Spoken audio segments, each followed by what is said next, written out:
ઉત્તરાયણને હજુ 10 દિવસ બાકી છે એ જ પહેલાં જ સુરતમાં પતંગની દોરીથી ગળું કપાવવાની ઘટના સામે આવી છે, જેમાં શહેરના દિલ્હી ગેટ સ્થિત ડાંગી શેરી પાસેથી મોપેડ પર સવાર થઈ રહેલા કતાર ગામના 34 વર્ષના યુવકનું પતંગના દોરાથી ગળું કપાયું ગયું હતું। આ ઘટના સીસીટીવીમાં કેદ થઈ ગઈ હતી।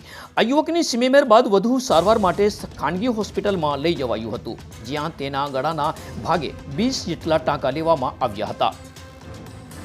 મળતી માહિતી અનુસાર કતારગામ વિસ્તારમાં આવેલા મીનાક્ષીવાડી ખાતે 34 વર્ષીય રાકેશ મનોજ પરમાર પત્ની, એક પુત્ર તેમજ એક પુત્રી સહિતના પરિવાર સાથે રહે છે। રાકેશ બેગમપુરામાં મોટી ટોકીજ સ્થિત સ્પોર્ટની દુકાન ચલાવે છે। ગઈકાલે રાકેશ દુકાન બંધ કરી મોપેડ પર ઘરે જવા નીકળ્યું હતું। દરમિયાન મહેન્દ્રપુરા વિસ્તારમાં આવેલા દિલ્હી ગેટ સ્થિત ડાંગી શેરી પાસેથી પસાર થતું હતું। એ સમયે રાકેશના ગળામાં પતંગનો દોરો આવતા તેનું ગળું કપાયું ગયું હતું। આ ઘટના સીસીટીવીમાં કેદ થઈ ગઈ હતી। દોરાથી ગળું કપાયા બાદ યુવકનું મોપેડ સ્લીપ થઈ ગયું હતું અને તે માંડ બચ્યું હતું।